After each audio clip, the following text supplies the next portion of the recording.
So what did all that mean? What did all of that mean? That in a vacuum, white people want to feel like they're victims. Darlo Hendricks chased a child around and called him the hard ER. A Samoan man came up to her and questioned that and put it on video.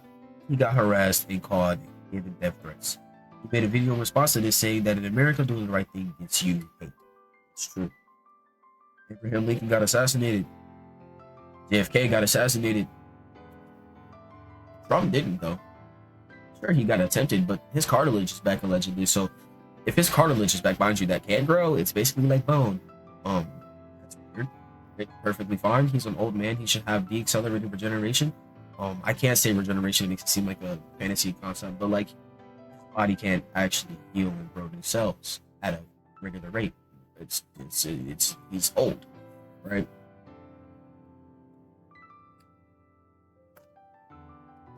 Right. And I got distracted momentarily, but we'll go back to it.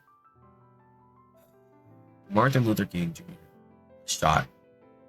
He was then discriminated against by the nurses and was not given proper treatment and then died. In America, doing the right thing does get you killed. You protest for the rights of others, you get deported. You have a job that nobody else wants to do, you get deported.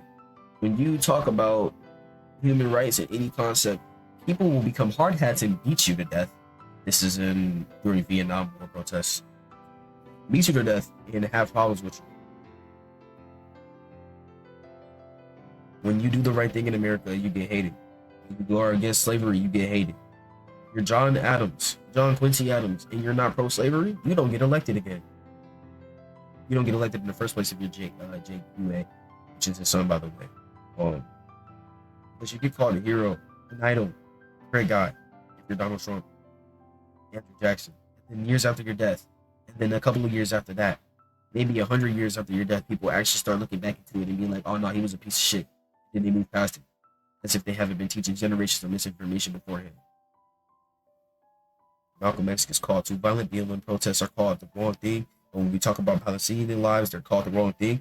People will kill, threaten to kill. They will buy guns and shoot up schools. I go to a school right now. I've had multiple lockdowns because of guns in my school. Most perpetrators by white children. And why do these children feel offended to the point where they have to bring a gun? Because they're being taught that they are the victim in this country. White fragility is the idea that you can't accept that you yourself have guilt, generational guilt, maybe internal guilt of being a racist. And rather than talking about your microaggressions and improving on the character that you are, you will continue to echo racist things that you've heard and tell people that they're in echo chambers and tell people that they're wrong. And that's fucking insane. I talk to these people because I have heart. I want to have a teaching moment. When I pointed out the guy who said that Hitler was right, when he said that, I wanted to say that that's wrong. You got to think about it in a different way. You got to separate Jewish people from Zionists as a concept because it's wrong. And even then, you cannot genocide people. That's not morally correct. Other people would try to say that I, as a black man, think that I should only genocide one person and not the other because they're a color. I don't believe in harming people for no reason. I believe women should have the right of abortion. I believe that you should not defund schools in order to have a platform. And mind you, I actually want to talk about my school. I go to a school that's around my area locally, and I went up to my principal and requested that I give a speech regarding Trump, maybe a 5-minute speech talking about awareness and spreading things that are not ignorance. She declined my offer. I understand. I respect it. I'm not going to argue with it. She declined the offer and told me that I can wait until next year to publish a news article. Mind you, no one reads news. Most of our media is vocal. Most of it is vocal. It's heard. A lot of it is seen. So the fact that she declined that and told me to use a less prominent platform, it hurt a little bit. I wanted to make a point to these people because it's morally wrong to walk around spewing misinformation, and to be misinformed and to be a hateful racist. Both are bad. I would like to teach you while you're wrong. Teach a misinformed person is pretty hard though, because people are taught growing up that they're the victims. Victim mentality isn't the idea that you are unable to face these circumstances that are given to you, allegedly to these conservatives, these racists. It's because they see that you're struggling and you're not okay with that because they've been taught that you're the problem, they think it's victim mentality because we fixed race, we fixed slavery, so racism must be gone. It's not how it works. Racism is still alive today. People are still being hate crime today. A black man got lynched last year in Chicago. I live near Chicago.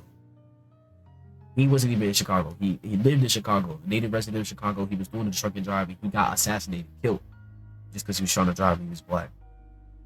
My skin color is a crime to these people. The statements that I make, the things that I try to do, the ways I try to speak out, they don't matter to me. I've tried to attempt protest, but I've been silenced by my own mom. Not silenced, but told not to go because it's not safe, and I understand it. I'm black and she's wanted to protect me. I get it. But I have to use my voice somehow, some way. This podcast is one of the only ways I can do it safely without anybody questioning why I'm doing it. My name is Jonathan Hood. I'm a human rights activist, African American, self-proclaimed free thinker. But over all of that, I am a human. Thank you for your time. Thank you for your time. Truly. I'm gonna split this up into like 4 parts, so you're gonna hear this actually first, and then I will go into the other pieces of evidence after, so that way it is not a problem and it's easy for you to navigate. Understanding like this is kind of context after I've talked about everything, but I'd rather give you the context after I've talked about everything before you get into the actual evidence and meat and potatoes, just in case you really wanted to know what was going on. Once again, thank you for your time. Have a great day.